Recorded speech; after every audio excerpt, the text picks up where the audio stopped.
What is up, Heights podcast listeners? I tell you what is up. What's up? You got a thumbs up. I got a thumbs up this time. There was no It was a strong thumbs up too. When you get the old beard back, I don't know how he's gonna I don't know what I'm gonna do with the point. But he's kind of zen at this point. What do you think he'll do? A head nod. Just let it happen. He'll just give me a head nod. Just one of those. We'll see what he does. But welcome to the Heights Unedited Podcast, a podcast featuring real conversations about real life, where we dig deeper into the weekend message as well as answering your questions on faith, culture, and life. And my voice is kind of going. Yeah, I hear that. So you got to let everybody know what you've been up to there. Well, I had an opportunity yesterday to go to the 49ers game playing the Cardinals. So down in Phoenix. And had you ever been to the stadium before? Never been to the stadium. What do you think of it? Dude, it was awesome. I loved it. Yeah. It was super cool. Parking lot is super easy to get in and out of. So really cool. I went with Pastor Bob and a couple other people that are involved at Heights, and they took me with them, and it was That's awesome. I loved it. And so the very first play of the game was a kickoff return from the 49ers that ran it all the way down, and then were tackled at the 2-yard line, and King McCaffrey ran it in. But I was screaming and losing my mind, and my voice was like, yeah, you're gone. So there it is. My voice is a little were you struggling. Because of who you went with, were you in the Cardinals section? Well, here's the thing.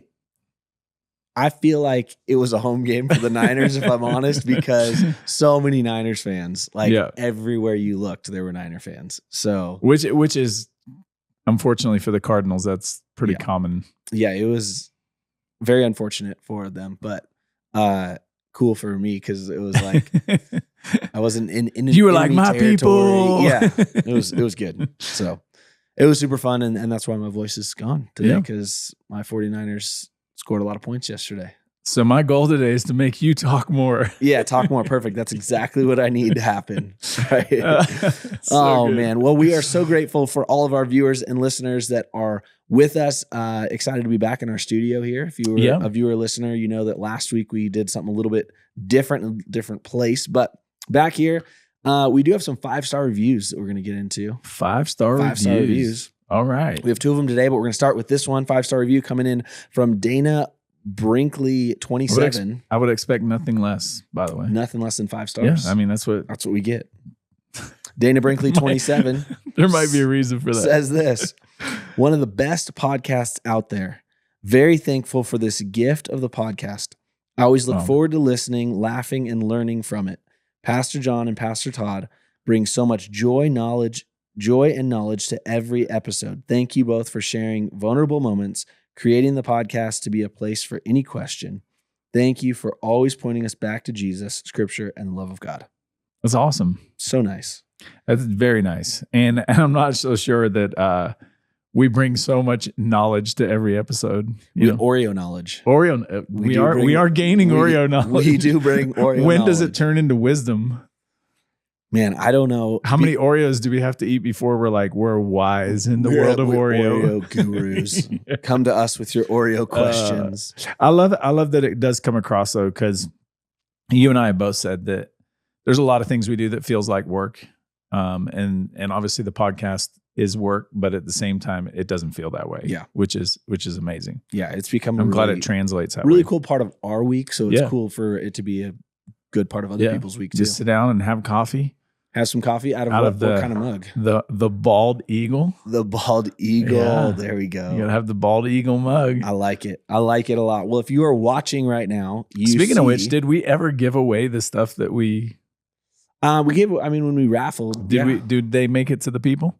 Some did. Others never claimed it. So there you go. And we have boxes of stuff that we just never. We have some stuff sitting around here. Did we ever tell like the true reason we never pushed it any further? No, I don't think so. That when the old beard made it, like he just printed these. Yeah. And we stuck them on. And then I was like, we should really test if they're like dishwasher safe. And I took one home. And it lost its letters. Yeah. So, we got to get our merch game up a little bit before we will at some point elevate our merch game to where it can be purchased, and we will do that. It'll happen. So we're going to do it. If you're watching, you know that we have some Oreo product on the table. If you were listening, I'm telling you, we have an Oreo product on the table. I didn't know this Oreo product existed. It's not a traditional Oreo cookie. Why does it exist? That's my question. Great question. It is a wafer roll, and we have 3 flavors here. We have like what I would assume is just the original. We have a new word. We have a new word on these. You see that? Instead of crunchy, we're munchy. Creamy, munchy. And then I think this is, it says chocolate flavor in here. Vanilla flavor. That word's not. Chocolate flavor. Simon's shaking his head. That word's not right. Oh. Well. It just doesn't sound good. These have like, I don't know what language writing that is on the box. But they're characters. So I really. It looks either Chinese or Korean. It does. So these are an Oreo product that is not American. Maybe that makes sense why they are wafers. Yeah. Right? Okay, let's start with... so we have a box, like kind of a fun story while you open whatever. Are you... I'm gonna just open yours. We don't need to open all 6. Oh, true. Guess we could. Although I like the way they're displayed. Yeah, I was trying to give you some for you, some for me. I'm struggling opening this right now. So we get the box of chocolates. Than I thought. Have you ever got the tins of chocolates from? We get them from Costco. Yes. So the European essentially, but there's always a wafer one in there. Yep. Those ones always go quick in our house. They're like filled with like, I don't even know what it is, like white chocolate or something. But okay, so what you got? It smells good. It smells like a wafer. I like it. I'm gonna give it a taste right now. You do it. Sounds crunchy. Very crunchy. It's interesting because it's lighter than I thought it would be, and the filling isn't as full as I thought it would be. Yep, very wafery and like the box. Okay, yeah. Look at the box. Right, like you assume it's going to be packed with. No, it's like hollow. But no, I can see through it. Yeah, see straight through it. Go ahead and give it a taste. Tell me what you think. Okay. What was your conclusion? Sorry. It's good. It definitely is good. It's crunchy. It's very wafery. I mean, that's what you expect, I think, with a wafer in there. It's an Oreo product, but it's not even. I mean, it's not Oreo. You know, there's that little bit of that. It's light, creamy. Yeah, it's light for sure. Airy, definitely light, airy, crunchy. It's munchy, munchy and crunchy. Okay, so I would definitely say it's a wafer. Mm-hmm. It doesn't taste Oreo to me. No, not at all. Yeah. Okay. Well, I'm glad my taste buds are it doesn't working. Taste Oreo, but it tastes wafery. Okay, here's the chocolate one. This one's I got like a half a. Yeah, me too. It's kind of crumbled here. What do you think? Crunchy? I hear the crunch, so is it exactly the same, just chocolate? Yeah. Like, it actually tastes more like the outer cookie a little bit. Mm-hmm. I get more of the outer Oreo cookie, but it's just a wafer with, I mean, if wafer's your jam, it's probably a good way to go. But I would guess, you can't see through that one, at least. But that one has filling? Well, kind of. Okay. Last one we have for this is a 3 tasting. I don't know. 3 tasting. We don't normally do this. We don't normally do this, guys. Are we putting this on it's an Oreo product, so I guess it has to go on the... No, it doesn't go on the chart. It doesn't? No, because it's just Oreo cookies that go on there. We didn't do the ice cream. Where would you put it? Dude, I don't know. This thing is flaking everywhere. So I'm making a mess over here. It's a wafer. All right. I'm not a fan of strawberry to begin with. Well, let's see. What do you think about this one? Wow. Way more strawberry.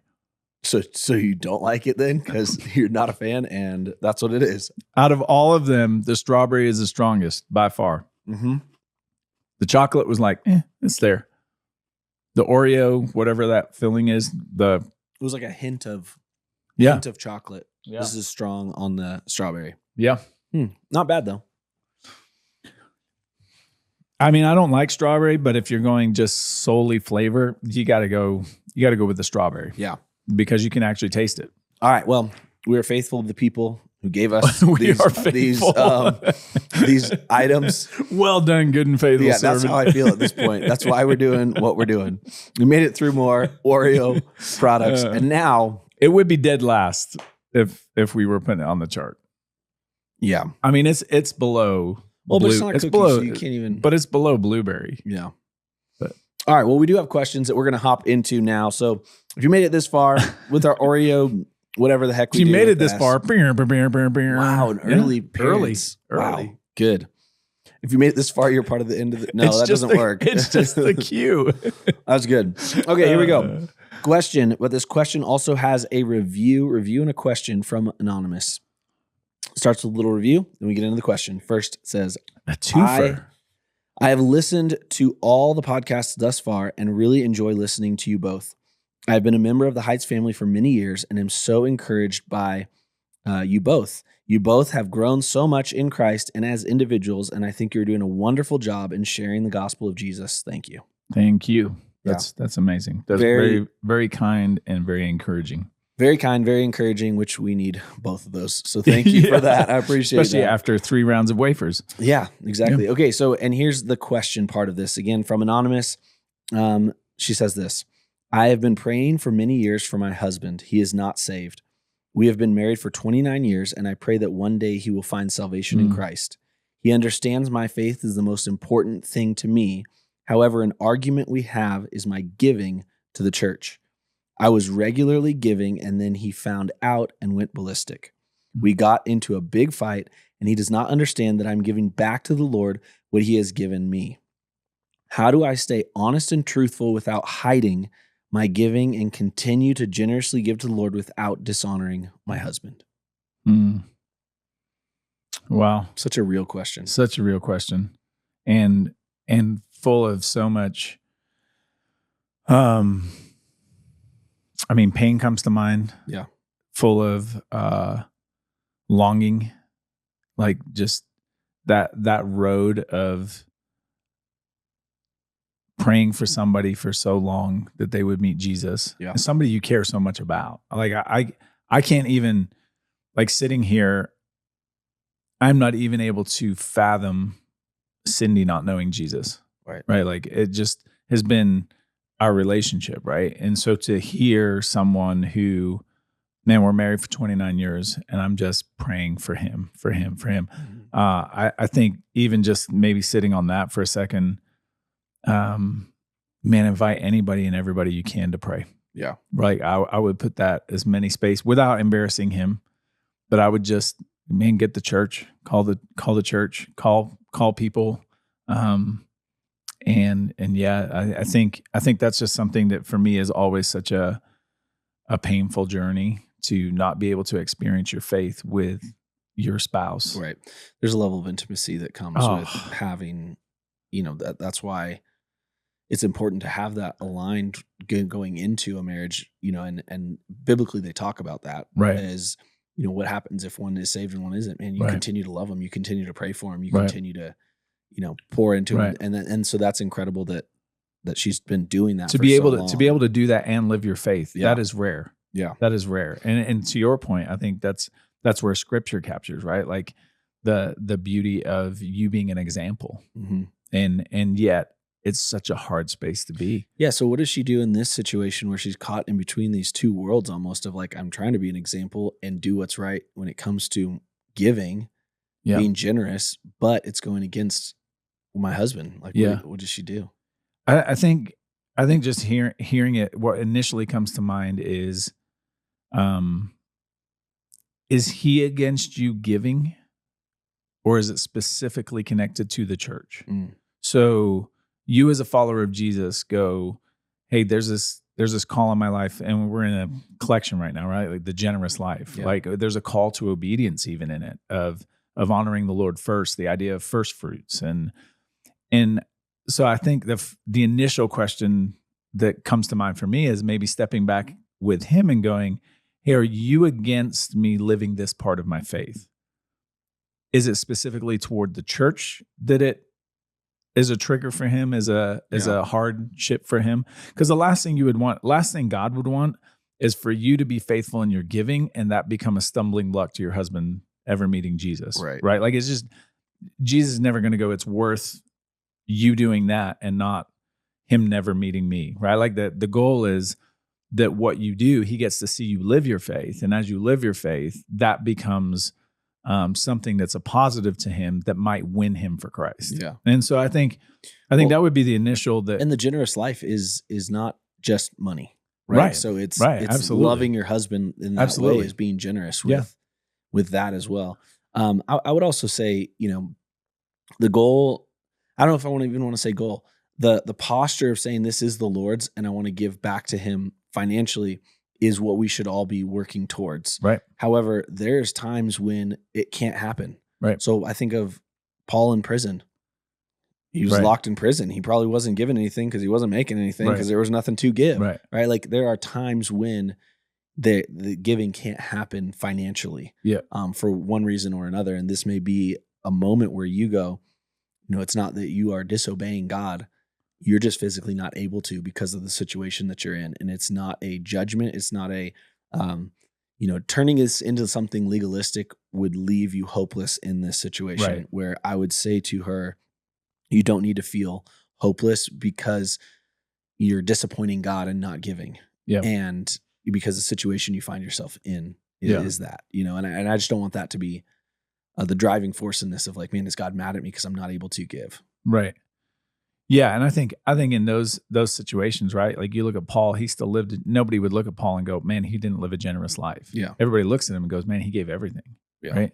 And I think to your point, I think the tension that is being represented is I want to continue to generously give to what God is doing to build his kingdom. At the same time, I don't want to dishonor, right? So you're holding this tension of relationship essentially, right? And I think that's where I think for me, like even asking, there are so many places where God is building the kingdom that could be things that you could align with your husband. So an example would be, right? Like there are many, many organizations that like Charity Water that are getting water to people that don't have water, right? Like there are other ones that even have stronger mission statements towards the gospel and you gave a glass of water to me when you didn't even know it was me type thing. So that there may be spaces where you can honor the Lord. Like if that's something you feel like I need to honor the Lord and I need to give to the Lord, that your husband can come alongside and go, hey, I would love to support this, right? So there may be ways that you can sync up. Casa Missionaire student. Yeah. Right. That's a great example. To help a Dominican young person go through a program, go through a college program and a program where they're trained for ministry too. That's an option that, man, you can still give where it's not giving to the church that maybe your husband is more open to, but you're still investing and giving. Yeah. And I think Steve Hyde, right? Like the I forget what they were called, where the moms are going, what was it called? It wasn't crisis pregnancy. That's like pregnancy centers. And stuff, whatever that was. Like that's another option, right? Mm-hmm. Like that you can, there's Village of Hope here in Prescott. Like there's so many different ways that you can support what the kingdom is doing, right? Like what God's kingdom is growing and being, and at the same time, not make it about the formal church. Mm-hmm. And so I don't know if that's a help but I do think I love the heart of I want to stay honest and faithful to God. Yeah. And I also want to honor my husband. And how do I do that in this situation? Yeah. And it's hard. There's no clean cut answer. I agree with you. If it becomes legalistic that I have to do this for the Lord versus I want to do this. Yeah. Then I would check your own heart on that side. Yeah, and I don't necessarily get that in the question. No, not at all. Not at all. What I get in this is a pure heart of like, man, I want to do what's right for everyone. Like I want to honor my husband and I want to honor the Lord. And how do I do both? And I would just say keep fighting the good fight. I know it's not an easy thing. This question in itself is like, man, there's so much strain and difficulty. I can't even imagine. I honestly can't. Just knowing our giving journey. Yeah.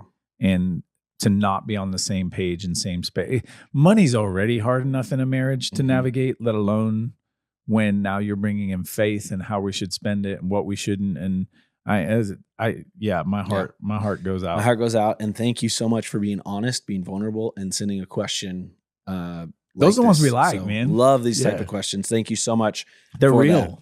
Weekend And you mentioned we are still in the collection going through Generous Life, what it looks like to live a generous life. And this week specifically, we talked about worry, right? Yeah. And we allow worry to creep in. And a lot of times worry is about provision, right? Yeah. It's like we just talked about money. Yeah. Like money's difficult. It's hard, right? And so we talked this weekend, we're not supposed to worry because God provides, right? If we know God is our provider. But how does that play out when it feels like he doesn't provide? Like when we have so many needs where we're going, man, but the bills are still coming. Right. But I still have to put food on the table. Like, yes, I trust God, but I'm not seeing the provision show up. Like, how do we not worry in those situations? Yeah, I think for me, walking through the weekend, the danger of this type of message is it can become so idealistic, it's not helpful, right? Like it can become so, well, that's not real life. And so I guess even to that thought, I think, what does God promise to provide?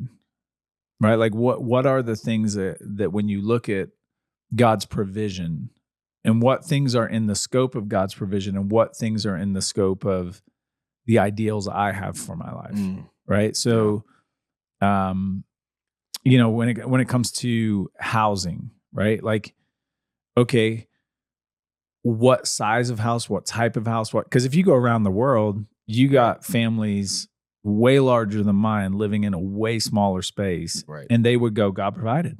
Yep. Right. And I remember walking into our house and feeling like, God, this is too much. Right. And it was in 2008, the market had come crashed down and this house was outside of our range initially. And 3 months later, and I just remember walking in and going, God, it feels like you've led us to this house. Then you got to fill the rooms. Like we're just putting out on the altar of you've got to do it, right? Yeah. And so God's provision of the house, little did we know we'd end up with the littles, and that's a whole nother story. But so I think the first part of that is, what are the actual things that are real needs, right? And provisions that God wants to provide. A Corvette for me, right? Right. Because there are things I think even in my life that I've prayed about that I look back and I go, man, I can remember, we've talked about it on here. I remember praying for this 93 Ford Explorer, right? Like, it's going to be so good. We're going to Canada. It's going to be, and I just remember like when it happened going, man, God's provision is so above and beyond and amazing. Right.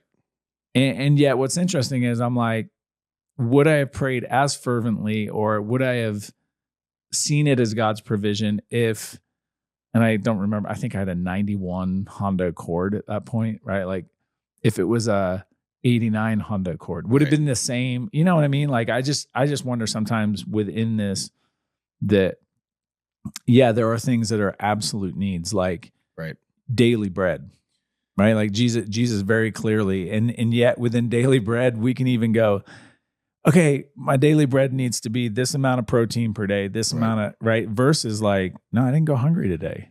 Yeah. So what I'm hearing is a perspective shift on what you actually need, right? Like, cause I do the same thing when it comes to like, I'll be stressed out, right?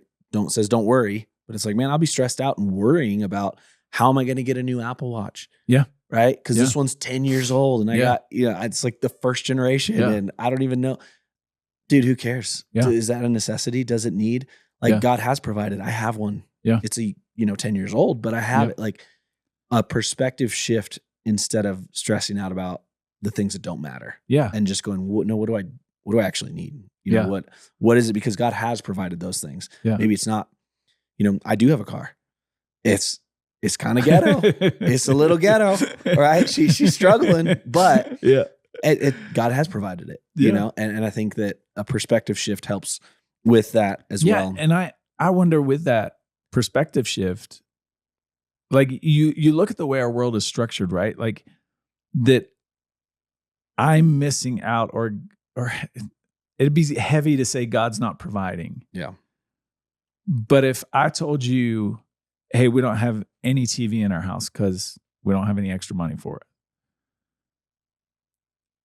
right? There's an assumption that I should have it, right? Like there's an expectation that I should be able to have some streaming whatever, right? And yet that's not in the category of what Jesus is talking about in that passage. Like it's not in when we talk about daily bread, that perspective going, it's an added blessing that I have the capability of streaming the game last night. Right? Like that's it. Yeah. That's so above and beyond. Well, this leads me to another thing that you were saying is, God is the only one that sustains us. But I think oftentimes we feel like we are sustained by all these other things. Yeah. We feel like, yes, I'm sustained by the streaming service. I'm sustained by the Apple Watch. I'm sustained by the new car. I'm sustained by these things. And we're looking for fulfillment in these other things instead of understanding that God is the one that sustains us. And I think we live in a culture that reinforces that. Right? We're about to head into Black Friday where they're going to try to sell you a bunch of crap you don't need. Oh, and they're starting, by the way, like 3 days in advance. There's like an early one. Yeah. There's like all these different things. What is it? It's a sales tactic to give you things that you make you feel like you need this to sustain you. Right. When God is really the only thing. So for us, if God is the only one that sustains us, how do we remember that when the world is telling us that it's not and you need all these other things? Like, how do we remind ourselves of that?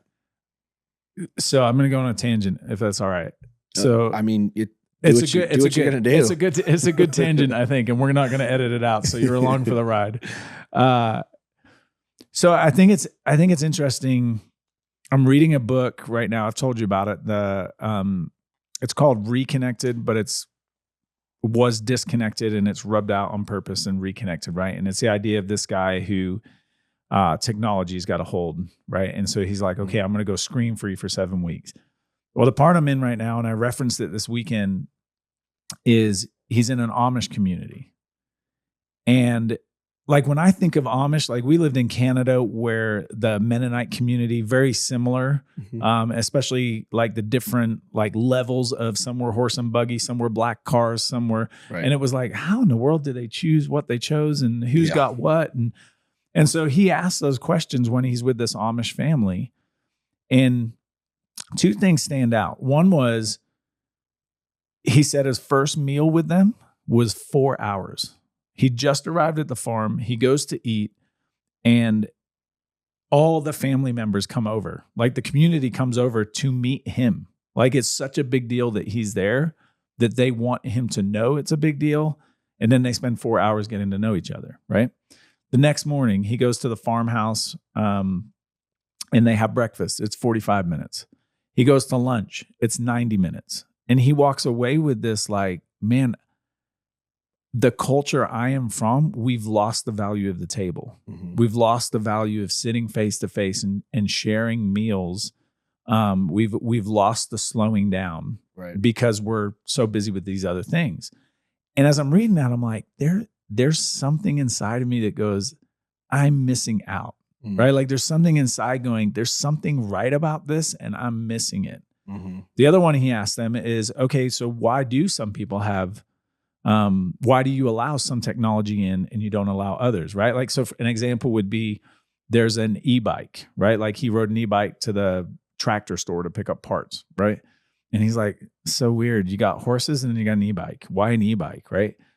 And they said every decision they make in that community that has to do with technology, the decision is made around how does this affect our community?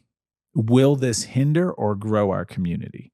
Will this essentially build the relationship stronger? And one of the things they said is we'll never have a TV in our community. And again, I'm reading this and I'm going, gosh, I feel like I'm too far the other way, where there are things that I have in my life that are these blessings from God, right? Like we look at them that way, like God's provision, that I'm actually going, man, maybe they're hindering me. Yeah, maybe they're hindering me from what God actually wants to sustain me in, what I was actually created for. And so I'm processing all this like real time at the moment, going like within that, then where am I missing? Because these things are sustaining me. Yeah. Where am I missing the things that God actually has put in my life to sustain me and to sustain me towards him? Yeah. That I'm just missing because whether it's a device, whether it's eating meals. It's kind of fascinating. The quote in the book is the average family takes 12 minutes to eat. And it's just a refuel. Yeah. We're in, we're out, we're off to the next, whatever it happens to be. Yeah. Or we're sitting in front of a TV eating together, right? Like watching whatever, a movie, sports. Yeah. And I think exactly what you said, how do we not allow those things to sustain us? It's just by recategorizing and putting them in the right frame of mind, I guess, or they've gotten out of where they should be in your life at some point to become the thing that sustains you. Yeah. And that's one thing you talked about this weekend is realigning our possessions, right? Putting them where they belong, realign them for, this is what it is for, and I'm not going to allow it to be something it's not in my life. How do we do that when the thing, whatever the thing is, maybe it's the TV, maybe it's a iPhone, whatever it is, we worked so hard for it. Like we dreamed about it. We thought about it. We put in the time, energy, and effort to get the finances to buy it. And it's like, man, we did so much for it. Like, how can I just realign that to not care about it when I did everything I could to care? You know what I mean? Yeah. I mean, a question, hearing you say that, a question that comes to mind is, if it never happened, how would I feel? Because it probably shows me what it holds of my heart. Yeah. It probably shows the position and posture it has. And maybe another way to look at it is, and this is real time in my world, right? Like we're planning next year because of the age of our kids now, we got to plan family vacations so far out and, trying to decide how to spend finances in the future, essentially. Right. And I guess the question even for myself would be within that, if that never happened and God asked that money to go here, how would I feel? Yeah. Right. Like is there I don't like that. You know what I mean? Like what is within that? I think it's interesting. I stumbled across, and I don't even fully remember where or how I got to it, but just Augustine in the 4th century talking about that reordering of love. And, I think that's so key for me is I wouldn't say that my first love gets shifted, but I don't know that I let God reorder my love. Yeah. Right. Like God's first, but then John's got a whole bunch of stuff John likes, right? Like John wants, John. And I think that's some of that tension of, man, we work so hard for it. If you were almost to the finish line with that, your family is sacrificed, planned, whatever. And God goes, hey, your neighbor, he really needs. Yeah. Would I give it? Would you be willing? Yeah. I'd like to say yes. I'd like to be like, man, I'm that. I heard another one this week. Like, and this is, gosh, feel like it's counseling now.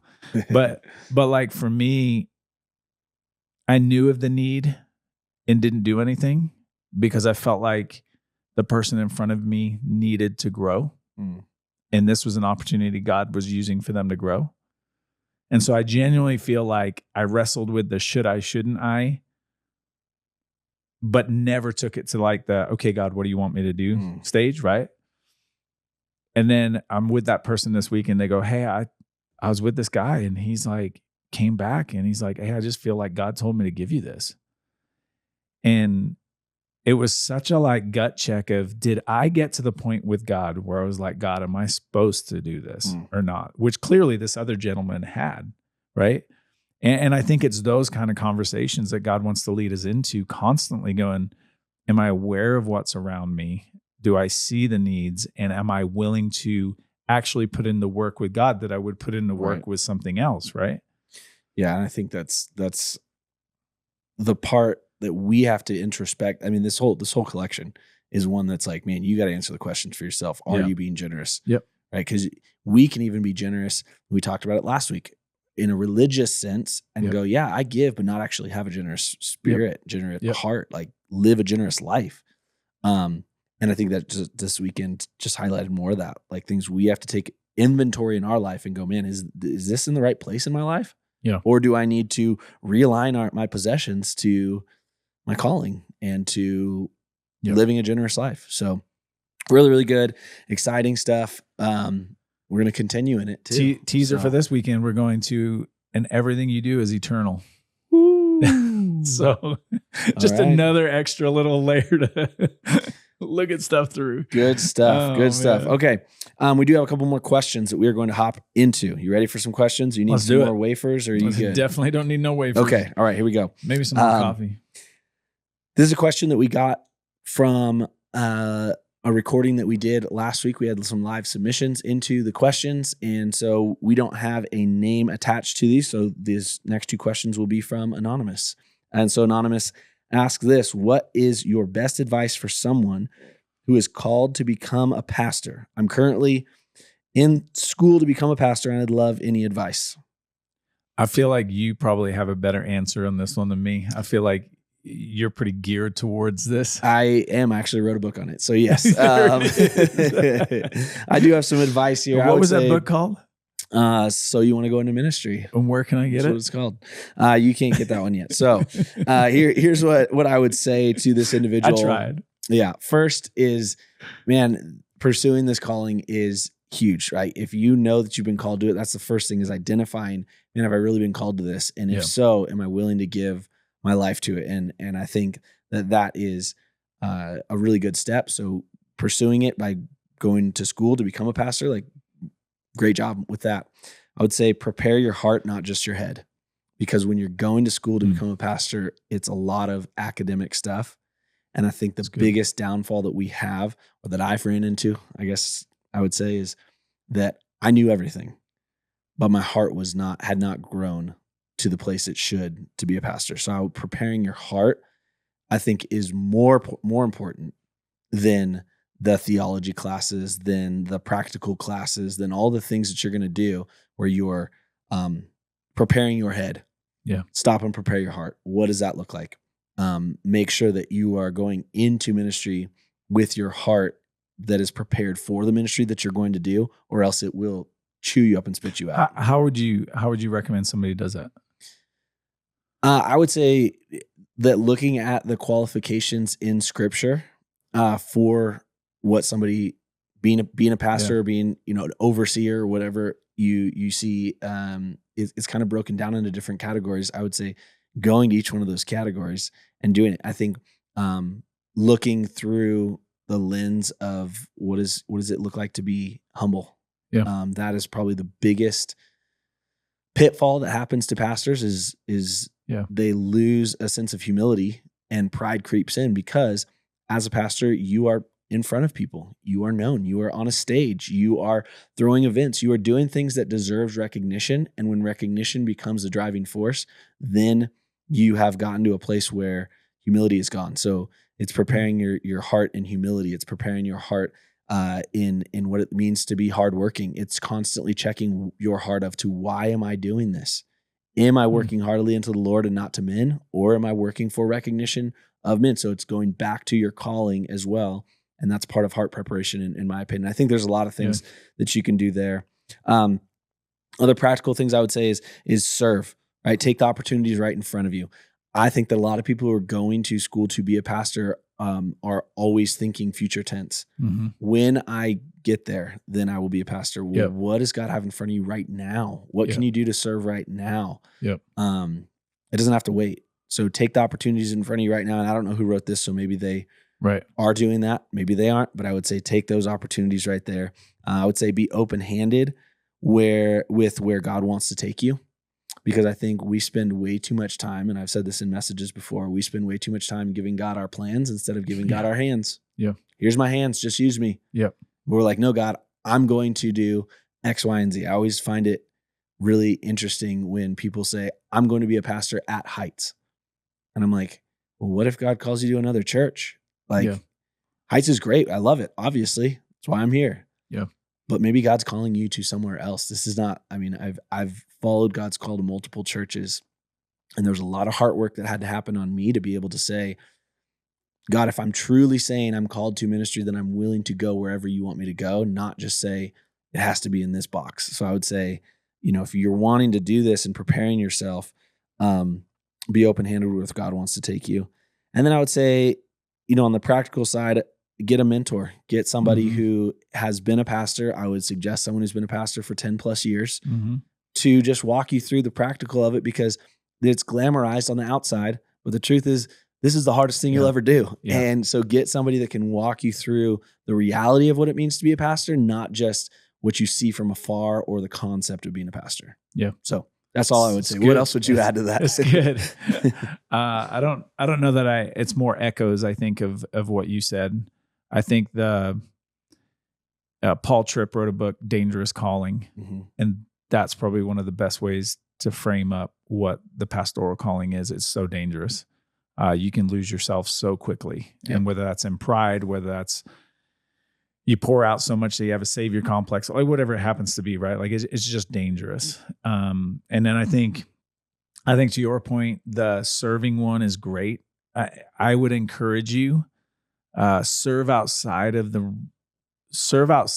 area that you're going to be a pastor in, right? Like the natural thing is, I'm going to be a pastor, and normally it starts in youth, right? So I'm going to go and be in youth, and you instantly get elevated, right? Because any youth pastor is like, oh, I got somebody else who can speak for a week, right? Like, or I got somebody else, oh, you're going to make a great life group. And so you're instantly put into leadership roles. I would say, man, go serve in areas where you're just set up tear down. Go serve in places where you're not necessarily seen.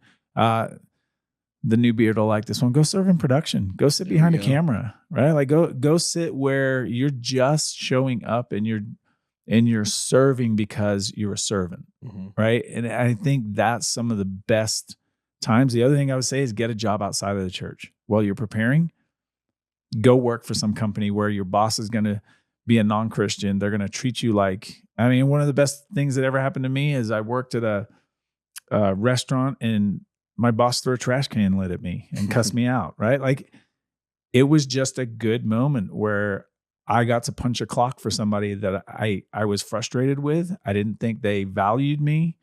They took advantage of me, right? Like all of that, you're going to experience all of that in ministry. Right.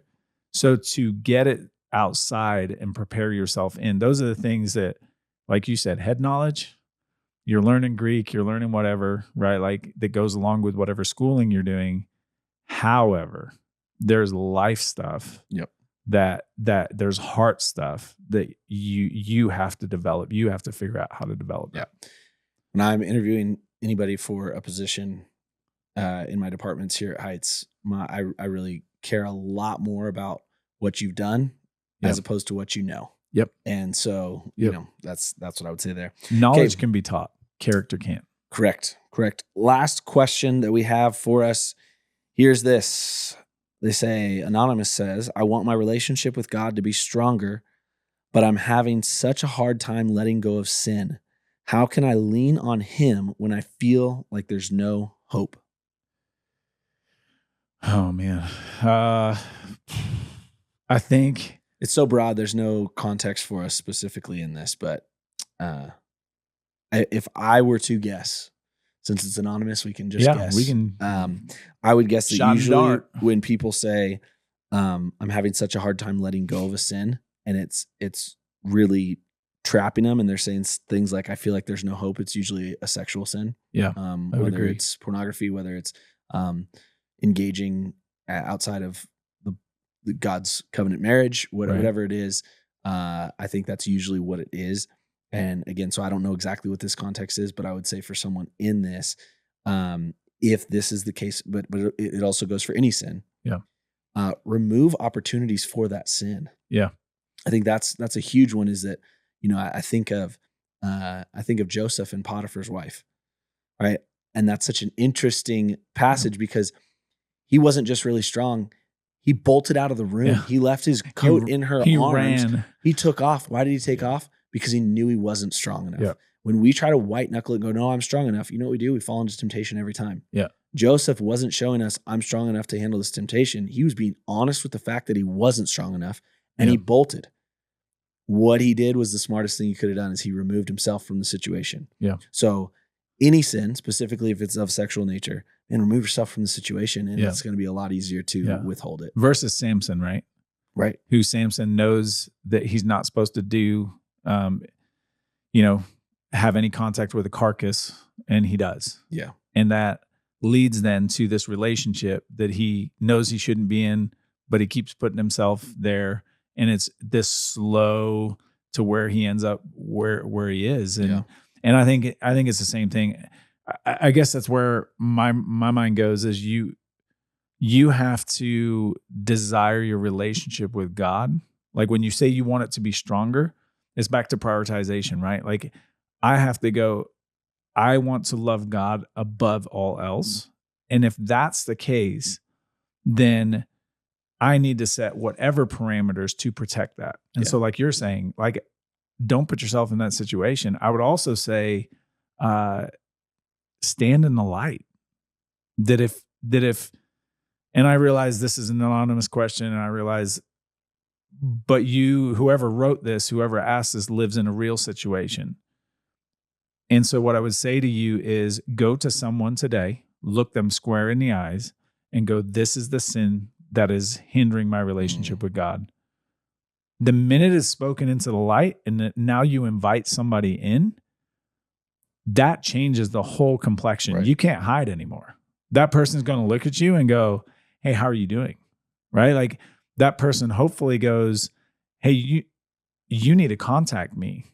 That if you're, and if it is, I'm sleeping with my girlfriend or whatever, right? Like, okay, I am on my way to her house. Then you need to call me before you get to her house. Right. Don't call me, because what often happens, and this might be a little soapbox, but what often happens is you call after. Yeah. I can't believe I did it, man. I can't be. Well, I can. You hid in the dark, and you drove in the dark, and you did whatever you did in the dark, and now you're trying to stand in the light and confess.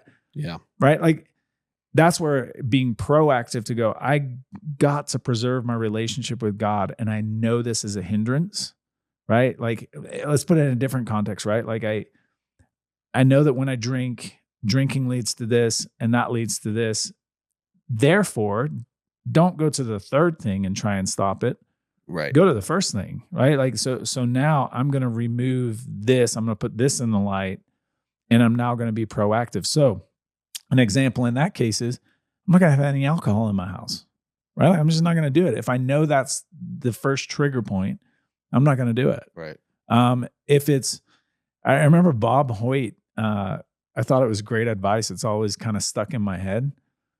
But he's like, don't lay horizontal with someone of the opposite sex. God made your body to respond. He's like, so the more I put myself in that position, so like one of the things that he's coached people with that he's got to walk alongside is don't ever put yourself in a horizontal position with that person. Things are going to happen, right? And so I just think, to your point, I think it's, okay, how do I not only put it in the light, but be proactive to remove the things. Right. I have to be proactive instead of reactive. Reactive is too late. Yep. So, yeah, real question. Again, thank you for writing that in. And inside of Jesus, there's always hope. Yes, always exactly. Hope. There's always hope. You are never too far gone for him. Yeah. There's always forgiveness, and he loves you, and he desires a relationship with you even more than you do. Yeah. So that's good. Thank you so much for writing that. If you have a question that is burning on your heart that you're going, man, I need this answered, please email us. We'd love to answer the questions on the show. Unedited@heightschurch.com is how you submit those questions. We are running low, folks. We need your questions to make this show happen. The show is only as good as the questions that you submit. So please go ahead and submit those questions. If you are still listening to this right now, you've made it to the end of the podcast club. Man, we've been everywhere from wafer Oreo rolls. We have been on a journey. Weekend message to some really heavy-hitting life questions. Amish. Wow, where did that even come from? It's been a good one, folks. Thank you guys so much for being with us. Don't forget to subscribe. Don't forget to rate and review. We'd love to read your 5-star review on the show. Final thought I have for you today is this: God is the only one who can sustain us. When we start looking to other things in our life to sustain us and to be in the place that only God is meant to be, we miss out on what God has for us. And we miss out on living the life that you were created for in Jesus, because you're living for something other than Jesus. He's the only one that can sustain you. Run to Jesus. Allow him to be the place that you should be in your life. Love you guys. Thank you so much for being with us. See you next week.